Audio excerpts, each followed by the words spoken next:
Okay, good morning student. जैसा कि हम लोग जो है क्लास 11th के लिए पढ़ रहे हैं और क्लास 11th में जो है हमने एक दिन गूगल मीट पे कुछ बच्चों से बातें की थी और कुछ पढ़ाया भी था। फर्स्ट चैप्टर को पढ़ाया था और उस फर्स्ट चैप्टर में हम लोगों ने क्या पढ़ा था कि भूगोल क्या है। हम लोगों ने जो फर्स्ट चैप्टर में पढ़ा था व्हाट इज ज्योग्राफी, तो हमने बताया था कि geography is the mother of all sciences. हमने एक सेंटेंस उसमें बताया था और बड़ी डिटेल में हमने ज्योग्राफी के बारे में बताया कि आखिर ज्योग्राफी क्या है। फिर हमने बताया स्कोप ऑफ ज्योग्राफी, यानी ज्योग्राफी का स्कोप क्या है। तो आप लोगों ने देखा उसमें कि ज्योग्राफी का स्कोप बहुत बड़ा है, यानी कि ढेर सारे ऐसे सब्जेक्ट और विषय हैं जो किताब में एक ग्राफ बना करके आपको दिया है। ज्योग्राफी है क्या? ज्योग्राफी का अगर विस्तार से उसका उल्लेख करेंगे तो भूगोल का उद्देश्य धरातल की प्रादेशिक क्षेत्रीय विभिन्नता का वर्णन एवं व्याख्या करना है। प्रादेशिक क्षेत्रीय विभिन्नता का वर्णन और व्याख्या है, यानी कि जो भी रीजनल डाइवर्सिटीज हैं, यानी किसी एरिया विशेष की जो विभिन्नताएं हैं, इस पृथ्वी के ऊपर घटित होने वाली जितनी भी घटनाएं हैं, उन सभी घटनाओं का वर्णन ही ज्योग्राफी है। अब वो घटना आंतरिक क्रियाकलापों द्वारा हो या पृथ्वी के अंदर से घटित हो रही हो, चाहे वो घटना जो है बाहरी किसी प्रभाव के कारण घटित हो रही हो, चाहे इस एटमॉस्फेयर में हो रही हो, वायुमंडल में हो रही हो, चाहे पृथ्वी के अंदर हो रही हो, चाहे इस पूरे यूनिवर्स और ब्रह्मांड में हो रही हो, वो सबका समाकलन अध्ययन ही ज्योग्राफी है। इसलिए geography is the mother of all sciences, सारे साइंस की जननी है ये। भूगोल धरातल के विभिन्न भागों में कारणात्मक रूप से संबंधित तत्वों में भिन्नता का अध्ययन, विभिन्नताएं हैं, सबका अध्ययन हम भूगोल के अंदर करते हैं। ये सब हमने पढ़ लिया था। आज हम पढ़ेंगे क्या कि ओरिजिन ऑफ द अर्थ, यानी पृथ्वी की उत्पत्ति कैसे हुई। देखो भाई, सीधी सीधी बात है कि पृथ्वी की उत्पत्ति कैसे हुई किसी ने नहीं देखा, अरे किसी सब्जेक्ट का उद्भव हुआ होगा, क्योंकि पृथ्वी की उत्पत्ति अपने आप में एक सवाल है कि जब किसी ने इसको देखा नहीं तो इसके सिद्धांत, इसकी थ्योरी, इसकी हाइपोथेसिस कैसे बना डाली। तो स्वाभाविक सी बात है कि ये सारा कुछ किस पे आधारित होगा? कल्पनाओं पे आधारित होगा। सोच, थिंकिंग, एक विचार आया होगा, है ना, और वो विचार जो है धीरे धीरे धीरे धीरे धीरे धीरे उस विचार में कुछ तार्किक, कुछ लॉजिक कंसेप्ट लगा करके है थ्योरी में बदल गई। थ्योरी होती यही है, पहले थ्योरी जो बोलते ना सिद्धांत, तो सिद्धांत का मतलब यही है। सिद्धांत को पारित करने के लिए सबसे पहले उस व्यक्ति के मन में एक विचार उत्पन्न होता है और उस विचार को फिर जो है वो कागजों पे लाता है, फिर उसको लॉजिकल रूप देता है, उसके बाद वो थ्योरी बनती है। तो आज हम उसी थ्योरी के बारे में चर्चा करेंगे कि आखिर पृथ्वी की उत्पत्ति से संबंधित जो थ्योरी है, ओरिजिन ऑफ द अर्थ, उस थ्योरी को जो है कैसे डेवलप किया गया, किस तरह से डेवलप हुआ। तो सबसे पहले जो है लगभग 1796 के करीब में, यानी कि 1796 में कांट नामक विद्वान आया। उसने कहा कि जो थ्योरी, जो उसने अपना विचार दिया, इमैनुअल कांट नाम था उसका, 1796 में, है ना। उसने जो है अपनी पृथ्वी से संबंधित कुछ जो है मत उसने दिए। जर्मन दार्शनिक था, काफी लोकप्रिय हुआ। उसने कहा कि पृथ्वी की उत्पत्ति एक तारक परिकल्पना के तहत हुई। एक तारक परिकल्पना का मतलब क्या है कि एक तारा था और उसमें मूवमेंट हुआ और मूवमेंट के बाद ढेर सारे प्लैनेट्स बने, ढेर सारे ग्रहों की उत्पत्ति हुई, उसमें पृथ्वी भी एक ग्रह। फिर बाद में लाप्लास आया। लाप्लास एक गणितज्ञ था लाप्लास, और लाप्लास ने जो है एक परिकल्पना दी और लाप्लास ने तो कर डाली, इसने जो है एक निहारिका परिकल्पना दी। निहारिका परिकल्पना का मतलब क्या दिया इसने ये लगभग इसी का ये था 1796 में ही लाप्लास ने निहारिका परिकल्पना दी, निहारिका। और निहारिका परिकल्पना में इसने ये बताया कि प्रारंभ में जो पृथ्वी थी उसका निर्माण कैसे हुआ, तो कह रहा है कि इस ब्रह्मांड और यूनिवर्स के अंदर कुछ ऐसे कण थे, कण, और उस कणों में जो है गति उत्पन्न होती चली गई, गति ऐसे ऐसे ऐसे ऐसे मूवमेंट उत्पन्न होना, एक नेबुला के आकार की जो है वो। और जैसे जैसे ये कण या ब्रह्मांड में कुछ आद्य पदार्थ थे जो पता नहीं कौन से पदार्थ थे, कुछ पदार्थ थे, कुछ मैटर थे इस यूनिवर्स, और धीरे धीरे धीरे धीरे वो इकट्ठा हुए। और जैसे जैसे इनमें गुरुत्वाकर्षण बल यानी इकट्ठा होना शुरू हुए, यानी कि जैसे जैसे तेजी के साथ इसमें घूमना शुरू हुआ, गति शुरू हुई, गति शुरू हो गई इसमें। और जब गति शुरू हुई तो गति शुरू होने के बाद जो है क्या हुआ, कंडीशन ये आ गई कि जब गति शुरू हुई तो इसमें गुरुत्वाकर्षण बल उत्पन्न होने लगे और ये पास आने लगे, ढेर सारे पदार्थ पास आए और गति करते करते करते करते कुछ छल्ले इसमें से निकले। कह रहा है कि लगभग 9 छल्ले इसमें से निकले। और जब ये छल्ले निकले इसमें से, है ना, ऐसे ऐसे ढेर सारे छल्ले निकल गए। और जब ये छल्ले निकले 2 2 4 6 2 8 9,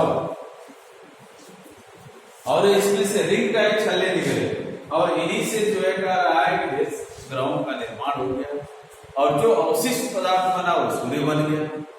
ये परिकल्पनाएं हैं, परिकल्पनाएं, इसको मान्यता बाद में चल के इसको इफेक्टिसिटी मिलेगी। अभी धीरे धीरे ये सोच है। फिर बाद में जो है क्या हो गया, लाप्लास आए, जीन्स आए, इन्होंने ज्वारीय परिकल्पना दी, जीन्स जेन्स की ज्वारीय परिकल्पना, हेराल्ड जेफरी आए, है ना, सबने जो है अपने अपने मत दिए। फिर जो है ऑटो सीमेंट भी आए, ये जर्मन वैज्ञानिक थे, सबने दिया। और फिर धीरे धीरे धीरे धीरे जो एक तारक परिकल्पना आई, 2 तारक परिकल्पना आई। जब सविंदर सिंह की, जब आप ग्रेजुएशन में जाओगे तो डॉक्टर सविंदर सिंह की फिजिकल ज्योग्राफी जब आप पढ़ोगे तो उसमें आपको डिटेल में मिलेगा, सबकी थ्योरी अलग अलग मिलेगी, बहुत थ्योरियां इसकी बनी हुई है। लास्ट में आपकी किताब में एक दिया है पृथ्वी से आधुनिक सिद्धांत, जिसको मॉडर्न थ्योरी बोलते हैं, इसने सिद्ध कर दिया। क्या सिद्ध कर दिया कि ब्रह्मांड, अभी ब्रह्मांड फैल रहा है, यानी कि जो हमारा यूनिवर्स है वो फैल रहा है। फैल रहा है मतलब कैसे फैल रहा है, कह रहा है कि इस ब्रह्मांड और यूनिवर्स के अंदर ढेर सारी गैलेक्सियां हैं, और वो जो गैलेक्सी है ना, जिसको आकाश गंगा बोलते हैं, वो गैलेक्सियां जो है उनमें विस्तार हो रहा है। विस्तार होना नहीं, मिलियंस गैलेक्सी है, ये तो गैलेक्सी नहीं, ब्रह्मांड के अंदर ढेर सारी गैलेक्सी आकाश गंगाएं हैं, और ये आकाश गंगाओं के बीच की दूरी क्या हो रही है, बढ़ रही है। कैसे बढ़ रही है, तो कह रहा है कि एक हम प्रैक्टिकल करेंगे कैसे, तो एक गुब्बारा ले लीजिए, गुब्बारा, और उस गुब्बारे के ऊपर छोटे छोटे डाट लगा दीजिए। इस तरह से जो है उसमें गुब्बारे के ऊपर क्या लगा देना है, आपको डाट लगा देना है। ऐसे ऐसे ऐसे जब डाट अच्छी एकदम बना देंगे, और बनाने के बाद जो उस गुब्बारे को फुलाएंगे, हवा भरेंगे गुब्बारे के, और जब उस गुब्बारे के अंदर हवा भरेंगे तो हमको देखने को क्या मिलेगा कि इनके बीच की जो डिस्टेंस है ना, ये इस डिस्टेंस में वृद्धि हो रही है। वृद्धि हो रही है मतलब बढ़ोतरी हो रही है। उसी तरह सेम ये हमारी जो गैलेक्सी है, क्या बोलते हैं, यूनिवर्स है, ब्रह्मांड है, इसको बोलते हैं बिग बैंग थियरी। क्या बोलते हैं, big bang theory, big bang सिद्धांत। बिग बैंग सिद्धांत है। बिग बैंग सिद्धांत किसने दिया था, कह रहा है कि बिग बैंग सिद्धांत जो है एडविन हब्बल ने दिया था। एडविन हब्बल ने बिग बैंग थ्योरी कब दिया था, कह रहा है कि एडविन हब्बल ने जो है 1920 में, यानी कि 1920 में जो है एडविन हब्बल ने जो बिग बैंग थ्योरी दिया, और उस थ्योरी को आपके किताब में एक चित्र के माध्यम से ऐसे दिया होगा, ऐसे ऐसे ऐसे बनाया, ऐसे प्लेटें बनाई इस तरह से। इसका मतलब क्या है कि जैसे जैसे गुब्बारा फैलता जा रहा है, इनके बीच की दूरी क्या हो रही है, बढ़ती जा रही है। यूनिवर्स में ब्रह्मांड की पहले कम थी, अब जो है बीच की दूरी ज्यादा हो रही है ना। इस तरह जो है उसको दिखाया, 3 डायमेंशनल उसमें बनाया है, हिंदी ना ऐसे ऐसे है? तो उसने जो है इसके सिद्ध कर दिया एडविन हबल 1920 में कि यूनिवर्स जो है क्या हो रहा है, वो ब्रह्मांड फैल रहा है, और उसी कंसेप्ट को आगे बढ़ाया। और इन्होंने क्या किया, बाद में धीरे धीरे चल के इसके भी बहुत खंडन हुए, बिग बैंग थियरी के भी। लेकिन इन्होंने क्या क्या दिया अपने बिग बैंग थियरी में, कह रहा है कि आरंभ में सभी पदार्थ जिसमें ब्रह्मांड बना है, ये छोटे गोलक या एकाकी परमाणु थे, एटम थे, छोटे गोलक के रूप में आपस में मिले हुए थे, और फिर उसके एक ही स्थान पर थे, जिनका आयतन जो है कम था, लेकिन इनकी डेंसिटी बहुत अधिक। डेंसिटी का मतलब क्या है, कह रहा है कि इसमें तापमान और इसका घनत्व जो है, डेंसिटी, तापमान, टेम्परेचर बहुत ही अधिक था। इसी से बाद में ब्लैक होल की परिकल्पना भी डेवलप होगी। ये जो है बिग बैंग थियरी आगे चलकर ब्लैक होल की थ्योरी में भी परिणित होगी। फिर दूसरा क्या बताया, कह रहा है कि बिग बैंग की प्रक्रिया में इसमें अति छोटे छोटे गोलक थे, छोटे छोटे परमाणु, गोलक मतलब परमाणु यानी कि एटम्स थे, और फिर बाद में चल करके इसके अंदर भीषण विस्फोट हुआ। इस प्रकार विस्फोट की प्रक्रिया से बृहत्तर विस्तार हुआ और ब्रह्मांड की जो है परिकल्पना दी गई। ये सब सोच है, थिंकिंग है, ये किसकी, एडविन हबल की। वैज्ञानिकों का ऐसा मानना है कि बिग बैंग की घटना आज से लगभग 13.7 अरब वर्ष पहले हुई थी। ब्रह्मांड का विस्तार आज भी जारी है, विस्तार हो रहा है, अभी भी हो रहा है विस्तार इसका, है ना। अब कह रहा है कि, और तीसरा कह रहा है कि बिग बैंग से 3 लाख वर्षों के दौरान तापमान कह रहा है कि 4500 डिग्री केल्विन तक गिर गया और परमाणुवीय विस्तार का निर्माण हुआ। ब्रह्मांड पारदर्शी हो गया, पारदर्शी मतलब इस पार से उस पार। ढेर सारी इसमें जो है परिकल्पनाएं आई हैं और अभी भी आ रही हैं।